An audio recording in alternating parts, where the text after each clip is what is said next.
வணக்கம் நண்பர்களே. இந்த வரப்போகிற மாதங்களும் இந்த மாதமும் ஒரு அழகான சீசன் இது. ஏன்னா குளுமையும் வெயிலும் மாற்றி மாறி இருக்கிறனால செடிகள் அற்புதமாக வளருது. என்னோடய ரெட் பால்சம் இப்போ அட்டகாசமாக பூக்குது. பூக்களும் நல்ல பெரிய பெரிய சைஸில் இருக்குது.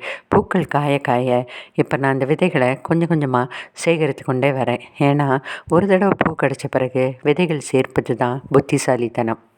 அவ்வப்போது திடீர்னு மழை பெய்யுது. அந்த மழையில் பார்த்திங்கன்னா நம்மளோட பூக்கள் செடிகளெல்லாம் அட்டகாசமாக வளருது. இப்போ ஒரு கிளையை வெட்டுனா 4 கிளைகள் அதை சுற்றி வளர்ந்துருது. ஈவன் இந்த அடுக்குமல்லி கூட அழகாக வந்துட்டுக்குது. தினம் பூக்கிற இந்த மல்லிகைப்பூவை இப்படி கொண்டாந்து ஒரு குட்டி ஃப்ளார் அரேஞ்ச்மெண்ட் வைக்கும்போது பார்க்குறக்கும் அழகு, அதே நேரத்தில் இதனோட மனமும் அத்தனை சுகமாக இருக்குது. இதுவும் என்னோடய வேலைகளில் ஒன்று. அடுத்ததாக பார்த்திங்கன்னா இந்த அடீனியம் ஃப்ளவர்ஸ் அப்படி ஒரு பூத்திருக்கு இந்த தடவை. இந்த ஒரு பஞ்சில் பார்த்திங்கன்னா நிறைய பூக்கள் ஒரு ஸ்டேஜில் அந்த பஞ்சு அப்படி தாங்கி நிற்கிது. காலையில் எழுந்திரிச்சு கதவை திறக்கும்போதே இந்த அடீனியம் ஃப்ளவர்ஸ் தான். இதை பார்க்கும்போது அவ்வளவு மனசுக்கு சந்தோஷமாக இருக்குது. வரவங்க எல்லாத்தையுமே அட்ராக்ட் பண்ண ஒரு பூ தான் இது. விதவிதமான அந்த ஷேட்ஸில் இருக்கிறது ரொம்ப அழகாக இருக்குது பார்க்குறக்கு. பாருங்கள், கை நிறைய அந்த பூக்கள் மலர்ந்துருக்கிறது. லாங் பீன்ஸ் ஓரளவுக்கு நல்லா இந்த தடவை காய்த்தது. அதே மாதிரி தான் இந்த அவரைக்காவும் கொத்தவரங்காவுமே காய்த்தது. கொத்தவரங்காய்னா எனக்கு ஒரே ஒரு செடி தான் இருந்தது. ஆனால் 2-3 நாட்களுக்கு ஒரு தடவை அதுலேயும் கிடச்சிது. இப்படி கிடைச்ச லாங் பீன்ஸ் எல்லாம் ஒன்றா சேர்த்து வச்சு ஒரு 2-3 நாட்களுக்கு ஒரு தடவை இப்படி நான் எல்லாவற்றையும் ஒரு கூட்டு பண்ணேன். அட்டகாசமான சுவையில் இந்த கூட்டு ரெடி. நம்ம வீட்டு தோட்டத்து காய்கறிகள் நம்ம சாப்பிடும்போது அது சாப்பிடாத குழந்தைங்க கூட இந்த மாதிரி காயெல்லாம் சாப்பிட்றது. முருங்கைக்காயும் என் மாடி தோட்டத்தில் அவ்வப்போது காய்ச்சிக்கிட்டே தான் இருக்குது. அதோட லெங்க்த்தை பார்க்குறவங்களுக்கு இது ஒரு ஆச்சரியம். தொட்டியில் இவ்வளோ நீளத்துக்கு முருங்கைக்காய் காய்க்குதான்னு சொல்லி. இன்றைக்கி அப்படி ஒரு முருங்கைக்காய் எனக்கு கிடைச்சது. அதே நேரத்தில் நிறைய அந்த மணத்தக்காளி கீரைகள் காயோடு கிடச்சிருக்கு. பழமும் இருந்தது. பழத்தெல்லாம் அப்பப்போ நான் சாப்பிட்டுக்கிட்டேன். இந்த காய் எல்லாத்தையும் நான் கலெக்ட் பண்ணி எடுத்து வச்சுருக்கேன்.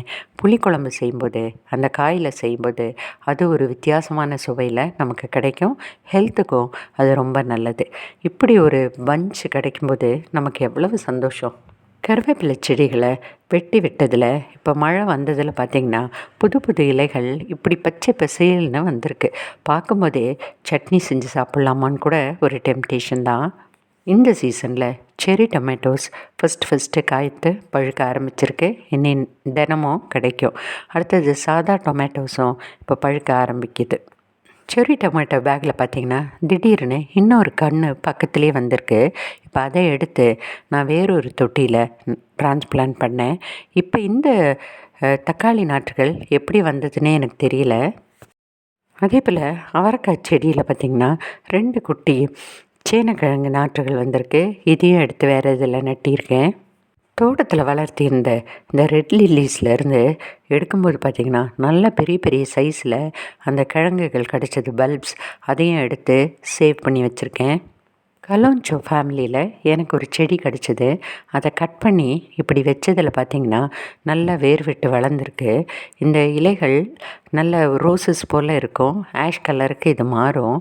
இதில் பார்த்திங்கன்னா நல்ல பெரிய அளவில் இந்த செடிகள் வரும். அதே நேரத்தில் இந்த மாதிரி ஆரஞ்சு கலரில் இது பூ பூக்கும். போன செப்டம்பரில் சீதாப்பழம் சாப்பிட்டுட்டு போட்ட கொட்டையில் வந்த மரத்தில் இந்த வருஷம் செப்டம்பருக்குள்ளேயே இப்படி 2 நிறைய காய்ச்சது. அதில் இப்படி 2 காய் எடுத்து சுண்ணாம்பு தடவி பழுக்கிறதுக்கு வச்சுருக்கோம். பழுக்குதான்னு சொல்லி பார்க்கலாம். அடுத்ததான் நம்ம விதை போட்ட முள்ளங்கியில் பார்த்திங்கன்னா 2 முள்ளங்கி இன்றைக்கி ரெடி ஆகிடுச்சு. இப்படி கீரையோடு எடுத்துருக்குறோம். கீரையை கூட நாங்கள் சமைச்சு எடுத்துக்கிட்டோம். இப்போ முள்ளங்கி நம்ம அடுத்த சமையலுக்கு ரெடி ஆகிட்டுருக்குது. இப்படி தான் மாடி தோட்டம் எப்பொழுதுமே நமக்கு ரொம்ப ஒரு வரப்பிரசாதமாக இருக்குது. உங்களுக்கும் இருக்கும்னு நம்புகிறேன்.